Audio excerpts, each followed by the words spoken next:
E aí pessoal, tudo bem com vocês? Então, estou trazendo esse vídeo aqui para comentar o post da política marxista Gleisi Hoffmann a respeito da possível distribuição de dividendos da Petrobras agora no final do ano.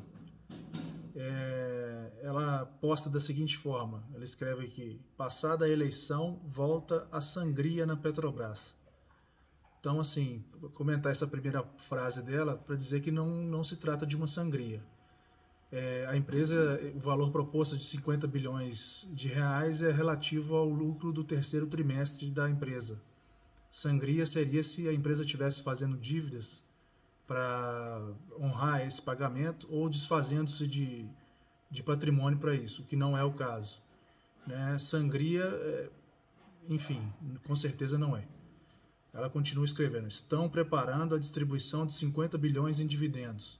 Não concordamos com essa política que retira da empresa sua capacidade de investimento e só enriquece acionistas. A Petrobras tem de servir ao povo brasileiro. Você vê que é um discurso populista para variar, né? Bom, então já está explicado que não se trata de uma sangria. A empresa que distribui dividendos é sinal de que a empresa está saudável, que a empresa está lucrativa e trazendo resultados para os seus acionistas.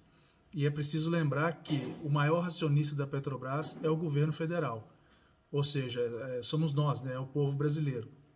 Quem mais vai receber, quem mais recebe dividendos é o povo brasileiro. E quando nós recebemos os dividendos, nós decidimos o que vai ser feito com o dinheiro, né? Diga-se de passagem, o lucro que a Petrobras tem distribuído através de dividendos, a fatia que tem chegado até o governo federal, foi utilizada no pagamento do auxílio emergencial e do Auxílio Brasil. Não só da Petrobras, como das demais estatais também foi distribuído e utilizado dessa forma, para viabilizar programas sociais que beneficiam a própria sociedade brasileira, né?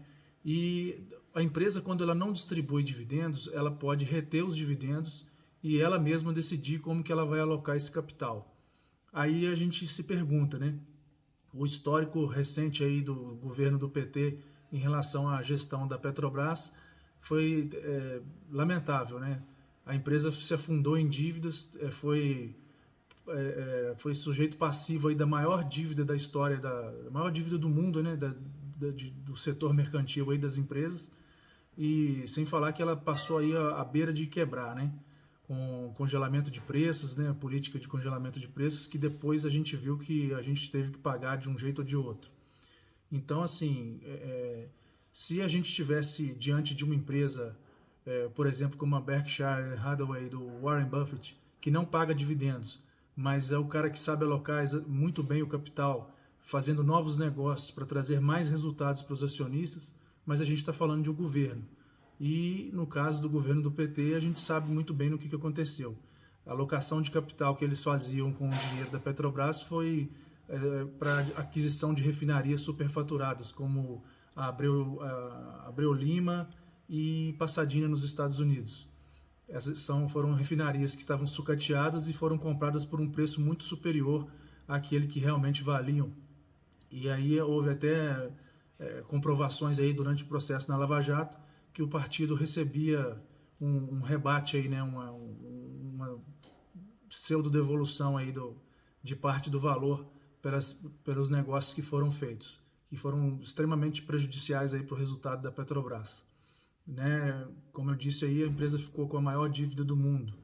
E esses maus negócios que foram feitos pelo fato do governo ter feito uma má gestão com o recurso da Petrobras, ainda gerou uma ação lá nos Estados Unidos, a qual os investidores de lá foram indenizados. A Petrobras teve que pagar 3,6 bilhões de reais pelo fato desses prejuízos que terem sido os investimentos que foram feitos terem sido revertidos em prejuízos para os acionistas, né? E sem falar também no que foi recuperado pela Lava Jato, que só o pessoal fazendo delação premiada, devoluções voluntárias, os recursos chegaram na ordem de 6 bilhões de reais.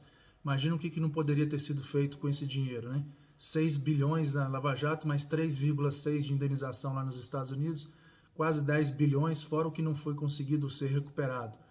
Então, assim, no governo atual ainda, o recurso foi utilizado em programas sociais. Naquela época, a gente sabe que para que a gente soube, né, através de operações aí policiais, como que foi destinado aí com a corrupção que estava instalada na gestão aí da empresa, né? Então a gente vê assim que não passa de mais um discurso populista, né, de inflamação das pessoas. Infelizmente muita gente humilde não entende como funciona o processo de uma empresa, de gestão, acaba acreditando e caindo na lábia dessas pessoas aí. O que a gente pode esperar? O que será que ela estava querendo que o governo fizesse? Que o governo deixasse esse recurso no caixa da Petrobras para o ano que vem eles chegarem e fazer o que será com esse dinheiro, né? A gente fica se perguntando e você já deve estar imaginando o que pode ser feito baseado no histórico que eles mesmos demonstraram para a gente. Lembrando que essa militante era conhecida na planilha de propinas da Odebrecht, de acordo com o depoimento lá dos acusados na época, ela era conhecida como Narizinho, e depois, por não ser considerada tão pura, seu apelido foi trocado para Amante. Amante na planilha de propinas da Odebrecht. Imagina só, hein? Então é isso, é lamentável, politicagem, e infelizmente o desenho que vai se formando aí para os próximos 4 anos é o loteamento novamente das empresas públicas com interesses políticos e partidários. Então infelizmente a gente não concorda, fica chateado com isso, mas a gente tem que trazer aqui para trazer para vocês terem ciência do que está passando na cabeça, do pensamento dessas pessoas aí que fazem esse tipo de comentário. É isso aí, pessoal. Se você não está inscrito, se inscreve no canal, deixa um like, compartilha com seus amigos aí para fortalecer a gente aí. Muito obrigado mais uma vez, um grande abraço.